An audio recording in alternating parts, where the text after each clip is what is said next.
It was a long, restless night. Bish and Glomus heard the cries coming from Ace while he fought for his life. They tried their best to sleep, but had no such luck. Finally, the sun slowly rose, ending the long night. Bish and Glomus both left their shelter to grab some food. After all, another long day was ahead of them. Man, I barely slept last night. I'm so tired, but knowing Ace is right there fighting for his life, I don't know, man. It's okay, Bish. Ace is tough. We done everything we can for him. I'll keep treating him, but this is his fight now. Be real with me, Glomus. Do you think he's gonna make it? If we had a proper facility to treat him, be fine in a couple days. Fortunately, we still have some medical supplies from the crash. I hope it's enough, but I don't know one way or the other. I knew Ace before the Great War. You know that?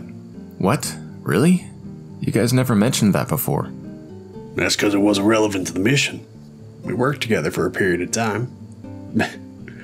Ace is the one that recruited me, work as a geologist in the first place. Bish, you weren't there when the fighting began. We were one of the first planets hit by Sol Dominion. The way they came in, they caught the whole galaxy off guard. So much was destroyed. My home, family. I was traveling off planet for work when I first heard. Wasn't until later that I reconnected with Ace and we offered our services with the United Front together. I don't know what to say. I'm sorry, Glomus. It's alright, Bish. I'm telling you this because Ace was there. He was at our home planet when they came. Most people died or got captured, but when they struck, he escaped. We both lost everything back then. But Ace, he's resilient, and he's seen how they use their weapons firsthand. I don't think he'll let this sickness kill him off so easy, especially when we were so close to bringing those secrets back to the United Front. We can still complete this mission, but we need Ace to recover if we want to have a fighting chance of getting off this planet. Well, we better get back to work then. There's still a lot we have to do. You'll have to treat Ace again soon too. Hey, Glomus? Yeah? Thanks for sharing that with me. Let's get this new base mined out so we can work on getting off this planet.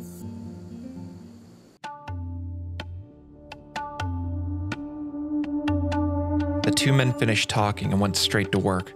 Glomus continued to mine out the mountain while Bish cleared some of the trees at the front of their base. Glomus hit a good stopping point and thought it was time to finish building their research bench. They were going to need to spend time learning new tech if they wanted to survive, let alone get off this planet. They continued to work until late into the night. Both men were exhausted, so Bish went to sleep while Glomus tended to Ace, who spent the entire day fighting the malaria he contracted. After that, he passed out as well. Ace survived another night and the men were feeling a little more hopeful. The following morning, they realized they would probably be here longer than they wanted to. They figured they should give this place a name. They decided to call their new temporary home New Houston. The two men continued their normal routine and spent the entire day carving out more of the mountain. At least the hard work helped make the day pass quickly. All the while, Glomus continued to take care of Ace while he rested. So far, he was still hanging in there. That night, a storm brought a cold front through while the rain poured around them. It was a soothing sound to listen to. Even Ace was able to get some sleep that night. Dawn was around the corner again and the men realized they needed a place to haul all the debris from the mountain they'd been mining out. They made a dumping area by their new home so they could haul the rocks away. They could also use the stone for future projects, but they needed to get it out of the freshly dug tunnels for now. When Glomus woke up, the first thing he did was tend to Ace again. Glomus was right. Ace was resilient and it looked like he was building an immunity to the malaria, but he wasn't in the clear just yet. For now, he still needed to rest. Bish was hard at work mining out more of the mountain while Glomus took a little break. It was very slow progress with just two men, especially because they had to take breaks in between to take care of Ace. Regardless, these men were persistent and kept working at it. They were getting close to finishing their freezer room too. The only area left for the first phase of their base would be the bedrooms, and then they could fully transition out of their current shelter into their new home. Glomus did set aside as much time as he needed to take care of Ace. They had a history with each other and he didn't want to lose him. Another day passed and the men were exhausted. They fell asleep as soon as they hit their beds. Ace was close to reaching immunity against the disease. He kept apologizing to the other men for being out of commission for so long. They reassured him that it was okay. They were all in this together and the fact that he was getting better and not worse was all that mattered. They made enough progress in the mountain where they could begin to furnish a butcher room and a kitchen. They were running low on food and needed to hunt wild game in the area and harvest their crops to build their rations back up. Eating raw meat and produce didn't sound very appealing after all. The following morning, Ace finally felt good enough that he was able to get out of bed for the first time. Unfortunately, he was so overwhelmed with the stress of the situation they were in and suffered a mental break. Instead of being relieved that he was better, he had a massive anxiety attack and got into arguments with Bish and Glomus about how hopeless their cause was. They were patient with Ace and let him get it out of his system while they continued to work. Ace's anxiety attack ended abruptly when a massive meteorite crashed near their mountain base. It was made completely out of silver ore, which could be useful to trade if there were any locals around the area. They planned to mine it out and store the valuable silver for potential future use. They were able to construct a passive cooler to help preserve their fresh food longer. Having a cooler inside of the mountain helped maintain a lower temperature, even in the middle of a humid and hot jungle. They worked together to build out more of the base. The next step was to furnish the dining hall. They planned out a large table surrounded by chairs where they could gather for meetings and for meals. This planet was strange. Crops grew very quickly in the fertile ground, which was great for the men. Bish began to harvest the rice. They were out of emergency rations, so they needed to harvest as much food as possible. Overall, it was another very productive day. They were glad to have Ace back with them. Early the next morning, they made some revisions to the layout of their new base. To leverage the space more efficiently, they planned a side hallway near the entrance. They plotted out 2 larger rooms that could be used for production and research. For the most part, their new home was mostly livable, even if it was still dark and dingy. It was clearly a work in progress. Together, they remained vigilant and kept working long days until they had a more livable home. That night, their nearby sensors went off. It was the first person they've encountered since they first crash landed here. It was some kind of wild tribal woman who was wandering past their base. She seemed very capable in a lot of areas. They wanted to capture her and gather intel on this place. Before they could attempt to capture her, they would need a holding cell to keep their new potential prisoner. They worked on moving their beds into the mountain base so they could turn their current sleeping shelter into a makeshift prison. Ace finally woke up, so they moved his bed and set it up as a holding area. Glomus approached the wild woman and advised her to cooperate with him. Unfortunately for Glomus, she turned on him when he threatened to take her in. He defended himself the best he could, but she was too strong of a fighter. Ace received Glomus's call for backup and went in to help. Bish thought it was best he go with him to rescue Glomus. The wild woman was in a crazed state and attacked a nearby cassowary. It pecked and clawed her to the ground almost immediately. Meanwhile, Bish took Glomus back to the base to recover from the fight and tended to his wounds. By the time Ace found her, she was back on her feet but really hurt. She submitted to Ace and let him take her back to their base. While Bish continued to take care of Glomus, Ace had another anxiety attack and suffered a mental break. He dropped her off by the base and began to wander aimlessly. He was suffering from severe PTSD from their initial crash. Frustrated and tired, Bish had to step in and arrest her again. When he confronted her, she lashed out and retaliated. Bish put all of his pent-up frustration into one pistol whip and knocked her out on the spot. He hoisted her over his shoulder and carried her into the holding cell. As he prepared to tend to her wounds, a heat wave began passing through the area. A heat wave in a hot jungle could be deadly if they weren't careful. Glomus recovered enough that he got up and took care of their new prisoner himself. They wanted to make sure she was tended to before they interrogated her. The goal was to build her trust and get information about their surrounding area. There was a much better chance of her helping them if they showed her some hospitality in her involuntary capture. Glomus finished bandaging her bruises and slowly went back to his bed to rest. He was really beaten up himself. Ish collected more wood and built her a bed so she could rest in. It was the least they could do. When he finished, she slowly crawled off the ground and climbed into the bed and continued to sleep. More of Bish's crops were ready to be harvested, so he had more work to do. The next day, Glomus built a cooler for their prisoner. They didn't want her to die of a heat stroke while in their captivity. At this point, Bish learned enough about the soil and growing in this region that he was also able to start growing heelroot. This was very important for their continued survival since they were already running low on their medical supplies. The corn he planted was taking too long for them to harvest. Instead, Bish began to replace the corn with heelroot. Meanwhile, Glomus continued to mine out deeper into their base while Ace started using their kitchen to prepare meals for the men. Even after a few days in their captivity, the wild woman remained stubborn and wouldn't speak to the men, no matter how much they tried to convince her to open up. Then out of nowhere, before the break of dawn, the men awoke to the sounds of an emergency transport pod crash landing right at the doorstep of their base. A wounded man laid on the ground crying out in pain for someone to help him. Bish went out to lend a hand. They still didn't know much about this planet and had to proceed with caution. Bish took him in as a prisoner and reassured him that they would tend to his wounds shortly. He let Glomus know that he needed to treat this new prisoner and maybe they could finally learn more about this planet. Bish was the most diplomatic of the three, so he continued to work on them while providing them with food and whatever hospitality they could offer, while keeping them as prisoners, of course. He understood her resistance to cooperating with them. She was there against her will, after all. But all they could do is continue working at it and hope that she'd eventually give them some information about this place. As time went on, they made further progress with their new home. They still had a long ways to go, but it was starting to look almost like a livable space. And Glomus enjoyed mining out deeper into the mountain. He was good at it too. It was almost therapeutic for him. It reminded him of simpler days with the loved ones he's lost from the war. More time passed and they almost had their own individual sleeping quarters. Even though their two captives weren't opening up to him, Bish felt like he was making progress. Out of the three men, Ace had the hardest time adjusting to the jungle. Even though he recovered from malaria, he was still getting sick constantly and having trouble holding his meals down. A little bit of luck was on their side though. A cargo pod landed near their base and the content inside was herbal medicine. They could definitely use more of that. Ace tried to keep up with the others, but some days he really struggled. He felt famished, but when he would try to eat, he'd throw it all up. He finally was able to stomach some food and move on, slowly helping around the base.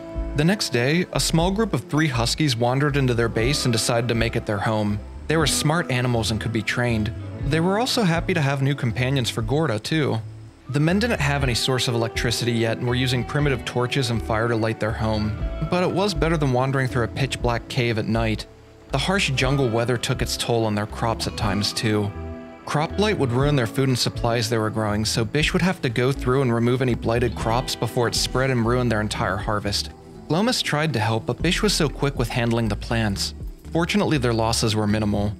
They finally mined out a 3rd room and they began working on makeshift furniture to make them a little more comfortable. Little progress was being made for getting out of this place, so they wanted to make sure their new halfway home could provide for their basic needs as best as it could. Every night, the men would collapse into their beds and fall right to sleep.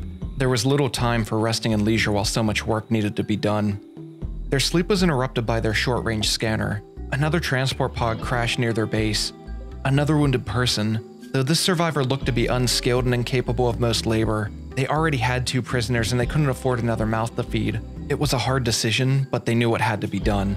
Ace slowly approached the wounded woman as she groaned for help. She was already so close to bleeding out. There wasn't much they could do to save her, even if they tried. Ace could barely stomach it, but he removed the good clothes she had off her back, turned and ate his meal quickly, and returned to take the clothes and leave her for dead. Even though he felt shame for having to leave her for dead, the mission was their top priority. They couldn't have too many people around in case they tried to turn on them. Bish finally seemed to get the transport pod survivor to warm up to him some. This was a little bit of a breakthrough for them, and Bish thought he could make even more progress soon. Maybe they could even recruit him to stay and help. That night, their workshop was finished, so they planned to move the research bench out of the storage area. The following morning, Bish finally managed to convince him to stay with the men, if he agreed to talk with them first and share anything he knew. This young man was 25 years old and went by the name Phantom 12,000, though he preferred they just call him Phantom. He went to clean himself up and was asked to meet the others in their dining hall to talk afterwards. They knew that they had to keep any intel on their mission or the Soul Dominion's secret.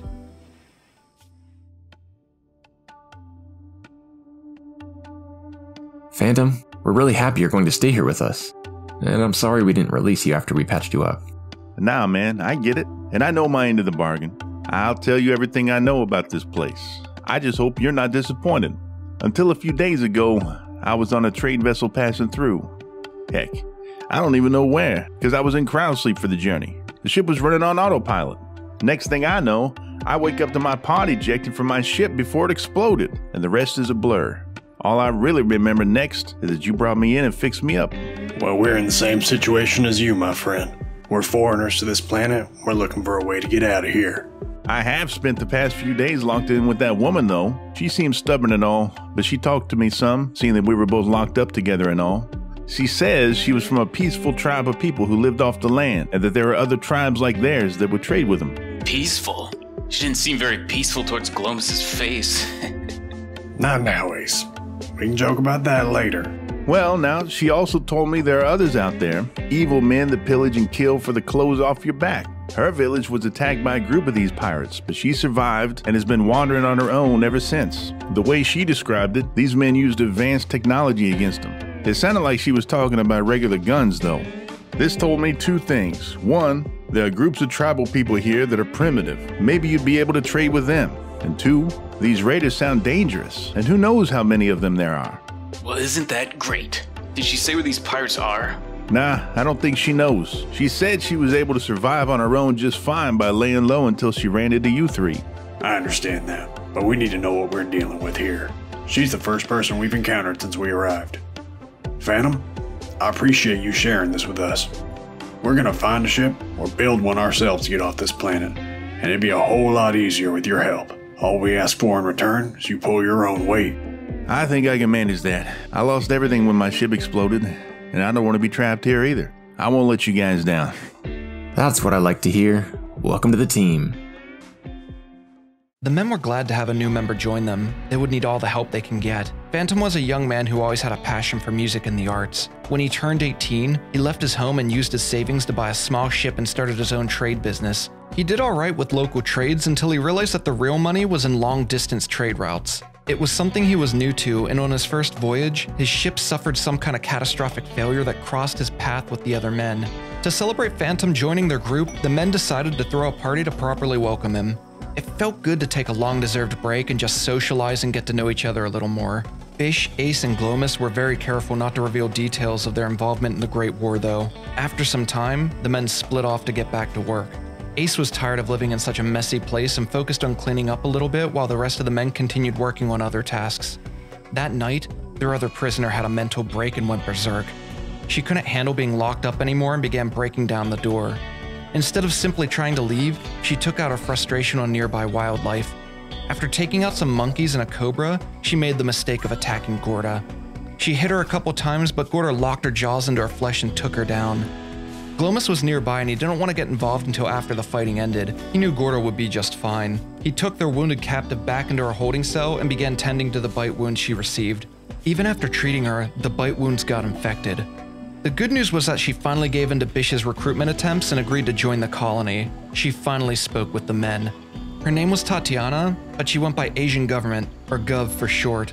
Gov was a strong tribal woman who was 40 years old and grew up in a small tribal village before it was raided and destroyed. She was a message carrier, and when she was returning from another village, her home was no more. Since then, she was wandering on her own until she was captured. All of her information aligned with what Phantom shared a few days earlier. Gov wandered far from her old home and wasn't familiar with these parts. She didn't provide much more helpful information than what the men already knew. She was relieved to be out of her holding cell and living with the others inside of their mountain home. As their numbers grew, they needed to add more jobs to build up their base. While they planned out a sculptor's table, a group of manhunter foxes were passing through. If they saw any of the men, they would viciously attack. Phantom didn't realize these foxes were at their doorstep and went outside. He locked eyes with one of them and retreated back inside. The door shut before it could enter, but the fox was madly scratching at their entrance. Gov was familiar enough with how to use guns and was a surprisingly good shot. Bish dropped his revolver off for her to pick up, and as she went to grab it, the door burst open and the mad foxes jumped at Bish and attacked. He was fighting them off while Gov ran around the corner, opening fire at them. She got right behind Bish and continued to fire at them while he beat them down with his bare hands. He was surprisingly hurt from their attack with multiple bites and scratches. He had to rest up and have his wounds checked by Glomus. And Glomus was happy to help, of course. He gave Bish a stern talking to about being equipped properly if he was going to get into a scuffle like that. It didn't take long to patch him up, and he left Bish rest up while he grabbed some food and ate with the others. That afternoon, they built a stonecutter's table so that they could make some stone blocks for building fortifications. All of the debris that they'd been digging out of the mountain would finally come in handy.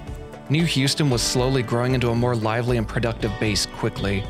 Ace continued to research means of getting electricity to run through their new home. Because they had 2 more mouths to feed, they would need more food to grow. Rice grew exceptionally fast on this planet and was an easy source of food, so they plotted a new large rice field. After the incident with Bish and the foxes, they realized there was a need for a med bay so they didn't have to use their bedrooms if someone got wounded. As they were constructing this new addition to the base, they received a nearby distress transmission. Someone was being chased by a hostile tribal group and was begging for their help. They didn't have time to think. Their instinct was to offer him protection. The person was extremely grateful and the comms were cut. Right then, the newest member of New Houston came running in towards the coordinates that Glomus sent. He was young, but he seemed quite capable. They hoped it was a good decision offering him safety. They had to quickly prepare themselves for the incoming hostiles though. The men planned to lay some sandbags for cover. As the new recruit was approaching their base, they were hit with bad luck. A toxic fallout suddenly fell over the surrounding area. The timing was especially bad because right after the toxic fallout descended on them, the raiders arrived and were coming towards them aggressively. The men were afraid this would happen. Getting the attention of local hostiles could complicate their plans of getting off this planet and make things more dangerous. Gov was their best fighter now, and Ace knew it made more sense to give her the armor, so they switched their equipment as quickly as they could. They'd be fighting off primitive tribesmen. Gov said the two of them should be able to take them out easily with their superior weaponry. The sandbags weren't ready yet, so they took cover behind some small ruins nearby as the enemy closed in. They were in position and opened fire. A wild woman charged them with a large club. Gov was dropping cover fire while Ace shot the melee fighter with a direct hit. After a few hits, she still closed the gap between the two. They tried to fall back, but Gov was locked in combat with her now. Ace turned and came back to her aid while Gov tried to pistol whip her. It was a violent struggle as arrows were soaring past them.